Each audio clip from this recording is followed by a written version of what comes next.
नमस्कार दोस्तों, आपका स्वागत है मेरे YouTube चैनल में। आज के इस वीडियो में दोस्तों हम जानेंगे कि पैतृक संपत्ति में आप अपना हिस्सा कैसे प्राप्त कर सकते हैं।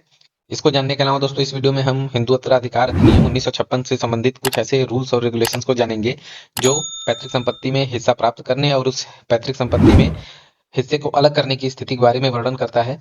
और सबसे महत्वपूर्ण तथ्य जो इस बारे में है कि पैतृक संपत्ति और स्वयं अर्जित संपत्ति में क्या अंतर होता है, क्योंकि हम केवल पैतृक संपत्ति में ही हिस्सा प्राप्त करने के लिए आवेदन कर सकते हैं। स्व अर्जित संपत्ति स्वर्जित व्यक्ति द्वारा किसी को भी दिया जा सकता है, उसमें as a matter of right हम क्लेम करने के लिए आवेदन नहीं दे सकते हैं।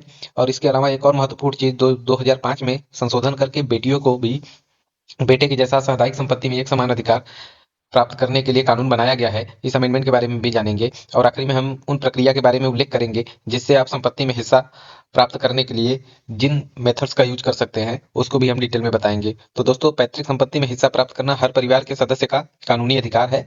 और इसके हिंदू उत्तराधिकार अधिनियम 1956 के तहत पैतृक संपत्ति के बंटवारे के नियम जो है वह 1956 अधिनियम के द्वारा ही निर्धारित किया जाता है। पैतृक संपत्ति वह संपत्ति होती है जो 4 पीढ़ियों से अविभाजित रूप में चली आ रही हो।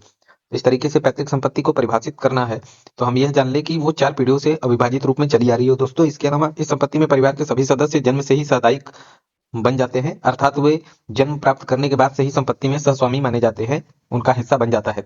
यह अधिकार स्वयं ही मिलता है और इसके लिए किसी वसीयत या दस्तावेज की जरूरत नहीं होती है। इसके अलावा हिस्से को औपचारिक रूप से अपने नाम करवाने के लिए आपको कुछ कानूनी प्रक्रियाएं जो होती है दोस्तों उनका पालन करना पड़ता है। उसके बाद ही आप अपना क्लेम बना सकते हैं। पैतृक संपत्ति और स्वयं अर्जित संपत्ति, ये दोनों संपत्तियां दोस्तों अलग होती हैं और इसमें अंतर समझना बहुत जरूरी है, क्योंकि स्वयं अर्जित जो संपत्ति होती है वो किसी व्यक्ति ने अपनी मेहनत से खरीदी या बनाई है और वह अपनी इच्छा अनुसार किसी को भी दे सकता है। लेकिन इसके विपरीत पैतृक संपत्ति में सभी वारिसों का जन्मसिद्ध अधिकार हो जाता है और यह संपत्ति पीढ़ी दर पीढ़ी चलती रहती है। परिवार के सभी सदस्य इसमें समान हिस्सेदार होते हैं और इस संपत्ति को बेचने या बांटने के लिए सभी साझेदारों की सहमति आवश्यक होती है। यह एक सामूहिक संपत्ति है जिसमें हर किसी का अधिकार सुरक्षित रहता है। तो सबसे मूल अंतर दोस्तों पैतृक संपत्ति और स्वयं अर्जित संपत्ति में यह है कि व्यक्ति ने जो संपत्ति अपने मेहनत से खरीदा है या बनाया है वह स्वयं अर्जित संपत्ति होती है। और पैतृक संपत्ति को जनरली हम ये कहते हैं कि जो 4 पीढ़ियों से पीढ़ी दर पीढ़ी विरासत में व्यक्तियों को या विरासत में भागीदार हिस्सेदारों को मिलती आ रही है, वह स्वयं अर्जित संपत्ति से विपरीत पैतृक संपत्ति होती है। इसके अलावा दोस्तों 2005 में एक बहुत ही महत्वपूर्ण संशोधन करके बेटियों को भी समान अधिकार प्रदान कर दिया गया है।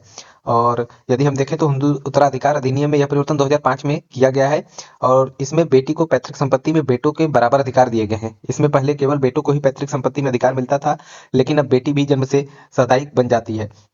यह अधिकार शादी के बाद भी बना रहता है और शादी हो जाने के बाद भी बेटी अपने पिता की पैतृक संपत्ति में हिस्सा मांग सकती है। दोस्तों, सर्वोच्च न्यायालय ने अपने महत्वपूर्ण फैसले में कहा है कि पिता की मृत्यु 2005 के संशोधन के बाद हुई है तो बेटे को जो बेटी है वो बेटे के बराबर ही हिस्सा मिलेगा। लेकिन दोस्तों इसमें यह भी जानना जरूरी है कि कुछ राज्य सरकार के अपने कानून होते हैं, क्योंकि एग्रीकल्चरल जो लैंड होता है वो जो है स्टेट गवर्नमेंट का मैटर होता है, उस पे राज्य सरकार अपना कानून बनाती है। यदि हम उत्तर प्रदेश में बात करें तो जो विवाहित बेटियां हैं उन्हें पैतृक संपत्ति जो कि एग्रीकल्चरल लैंड है उसमें उनको अधिकार नहीं मिलता है, क्योंकि इससे संबंधित अभी तक संशोधन उस राज्य सरकार के कानून में जो कि उत्तर प्रदेश राजस्व संहिता 2006 के अंतर्गत आती है उसमें वो संशोधन नहीं किए गए हैं दोस्तों। तो इस प्रकार दोस्तों हम देखते हैं कि संशोधन के तहत बेटियों को बेटे के समान अधिकार तो प्राप्त हो गया है, लेकिन अब यह डिपेंड करता है कि किस स्टेट में इस प्रोविजन को लागू कर दिया गया है और किसमें लागू नहीं किया गया है। और उत्तर प्रदेश में अभी भी यह प्रोविजन है कि एग्रीकल्चरल जो लैंड है उसमें विवाहित बेटियों को पैतृक संपत्ति में अधिकार बेटों के जैसा नहीं मिलेगा, लेकिन यदि बेटी अविवाहित है तो उस पैतृक संपत्ति में बेटे के बराबर ही बेटियों का भी हिस्सा बनता है।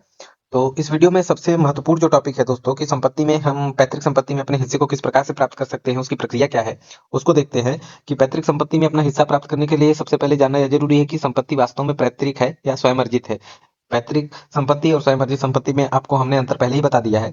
इसके लिए आपको पुराने अभिलेखों की जांच करनी होगी और यदि आपके परिवार में सभी सदस्य आपसी सहमति से बंटवारा करने को तैयार हैं तो प्रक्रिया बहुत ही आसान हो जाता है और सभी उत्तराधिकारी मिलकर एक विभाजन विलेख या पार्टीशन डीड तैयार करवा सकते हैं। इस दस्तावेज में सभी की सहमति से प्रत्येक व्यक्ति का हिस्सा तय किया जाता है और इसके बाद इसे रजिस्ट्री कार्यालय में पंजीकृत करवाना जरूरी होता है दोस्तों, क्योंकि यह सबसे महत्वपूर्ण है यहाँ पे जानना कि अगर हम किसी भी प्रकार का बंटवारा कर रहे हों तो उसे लीगली और रजिस्टर्ड माध्यम से ही करवाएं, अन्यथा वो इनवैलिड हो जाता है। क्योंकि एज अ प्रूफ हम रजिस्टर्ड डॉक्यूमेंट को ही एज अ प्रूफ किसी भी मैटर में प्रस्तुत कर सकते हैं। विभाजन विलेख में प्रत्येक व्यक्ति को मिलने वाली संपत्ति का स्पष्ट विवरण होता है और इसमें जमीन की सीमाएं, क्षेत्रफल और अन्य विवरण दर्ज किए जाते हैं। सभी उत्तराधिकारियों को इस पर हस्ताक्षर करने होते हैं।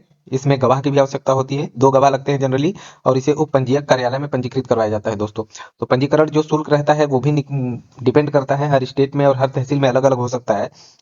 और लेकिन बाद में यह पंजीकरण के बाद यह कानूनी रूप से पूरा वैलिड डॉक्यूमेंट हो जाता है।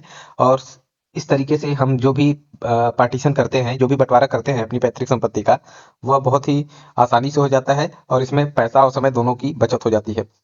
और इसके अलावा दोस्तों, पैतृक संपत्ति में आप अपना हिस्सा प्राप्त करने के लिए कुछ महत्वपूर्ण दस्तावेज की भी जो आवश्यकता होती है। इसमें सबसे पहला और महत्वपूर्ण दस्तावेज है, आपके पास भूमि की खतौनी होनी चाहिए। और इसके अलावा जो भूमि की खतौनी होती है उसमें भूमि से संबंधित बहुत सारे नियम दिए गए होते हैं और उन नियमों के अलावा आपका हिस्सा, क्षेत्रफल और उसकी स्थिति भी दी रहती है। और आजकल हमारे पास ये इजी वे में हम ऑनलाइन अपने मोबाइल से भी डाउनलोड कर सकते हैं, या आप अपने तहसील में जाकर प्रमाणित और अप्रमाणित दोनों प्रकार के खतौनी को प्राप्त कर सकते हैं। और आप स्वयं ही उस खतौनी को चेक करके ये जान सकते हैं कि आपके पूर्वजों ने आपके लिए किस प्रकार की और कहाँ कहाँ पे कितनी संपत्तियां छोड़ी हैं। इसके अलावा दोस्तों, जो दूसरा महत्वपूर्ण जो डॉक्यूमेंट होता है वो वंशावली प्रमाण पत्र होता है, जिसे कुटुंब रजिस्टर या कुटुंब परिवार रजिस्टर की नकल भी कहते हैं। तो ये आपको बनवाना पड़ेगा, जिससे यह साबित होता है कि आप उस परिवार के सदस्य हैं और संपत्ति के वैध उत्तराधिकारी हैं। यह प्रमाण पत्र आपको ग्राम पंचायत या तहसील से प्राप्त हो जाएगा। इसके लिए जो प्रक्रियाएं हैं वो बहुत पेचीदा प्रक्रिया नहीं है, आसान प्रक्रिया है। आप तहसील में जाकर किसी भी अधिवक्ता के माध्यम से कुटुंब रजिस्टर को बनवा सकते हैं। यदि जो संपत्ति के स्वामी है उनकी मृत्यु हो चुकी है तो आपको मृत्यु प्रमाण पत्र की भी आवश्यकता है। जो संपत्ति जिस आपके पूर्वज के नाम पे है उनकी मृत्यु प्रमाण पत्र की आवश्यकता होती है। और उत्तराधिकार प्रमाण पत्र भी बहुत महत्वपूर्ण दस्तावेज होते हैं, जिसके माध्यम से यह प्रमाणित हो जाता है कि आप कानूनी वारिस है। इसके अलावा दोस्तों, आपको अपना पहचान पत्र, पता प्रमाण और अन्य संबंधित दस्तावेज जिनको रिक्वायर होता है वो भी आपको देने पड़ते हैं। उन सब डॉक्यूमेंट के साथ आप उत्तराधिकार प्रमाण पत्र प्राप्त करने के लिए आप तहसीलदार या राजस्व अधिकारी के पास आवेदन करते हैं। और आपको ये आवेदन स्वयं न करके एक जाने माने और मैं यही कहूंगा दोस्तों कि आप जब भी इस प्रकार के डॉक्यूमेंट को बनवाएं, या आप किसी भी खतौनी या अपने हिस्से को प्राप्त करने के लिए जो भी जानकारी हो, आप इसके लिए एक वकील को हायर करें। और एक जानकार वकील ही आपकी इसमें आसानी से मदद कर सकता है, वरना आप और पेचीदा समस्याओं में घिर सकते हैं। इसके अलावा दोस्तों, सभी डॉक्यूमेंट को लेके आप तहसीलदार या राजस्व अधिकारी के पास आवेदन करते हैं। आवेदन के साथ संपत्ति स्वामी का जो मृत्यु प्रमाण पत्र, खतियान अर्थात की खतौनी और जो भी डॉक्यूमेंट मैंने आपको बताया वो डॉक्यूमेंट आपको जमा करना पड़ता है। और अधिकारी आवेदन की जांच करते हैं और सभी दस्तावेज सही पाए जाते हैं तो आपको उत्तराधिकार प्रमाण पत्र जारी कर दिया जाता है और आपको जो अपने पैतृक संपत्ति में हिस्सा है आप उस हिस्से के मालिक बन जाते हैं। इस प्रमाण पत्र के आधार पर आप अपना नाम संपत्ति के रिकॉर्ड में दर्ज करवा सकते हैं। और कुछ मामलों में जो अधिकारी होते हैं, जैसे रेवेन्यू इंस्पेक्टर होता है या तहसीलदार होते हैं, वो जांच भी करते हैं। तो अगर आप वो संपत्ति के वैलिड हिस्सेदार है तो आपको कोई समस्या नहीं आनी है इससे। और इस पूरी प्रक्रिया में 2 से 3 महीने का दोस्तों समय लगता है।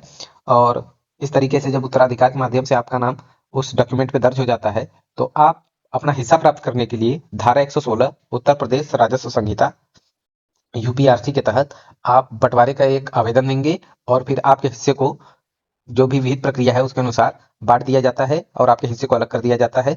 धारा 116 से संबंधित जो बंटवारा होता है, धारा 116 और 117 की जो प्रक्रिया होती है, 117 में आप अपने जमीन को, अपने खेत को अलग करवा सकते हैं, आपका जितना हिस्सा होता है। और अगर आपको इससे संबंधित और भी जानकारी चाहिए तो आप मेरे रेवेन्यू लॉज के प्लेलिस्ट में जाकर धारा 116 पे बनी वीडियो को डिटेल में देख सकते हैं, आपको पूरी जानकारी मिल जाएगी दोस्तों। तो इस तरीके से दोस्तों, राजस्व से संबंधित और भी अधिक महत्वपूर्ण जानकारी प्राप्त करने के लिए आप मेरे चैनल को लाइक और सब्सक्राइब कर सकते हैं। धन्यवाद दोस्तों।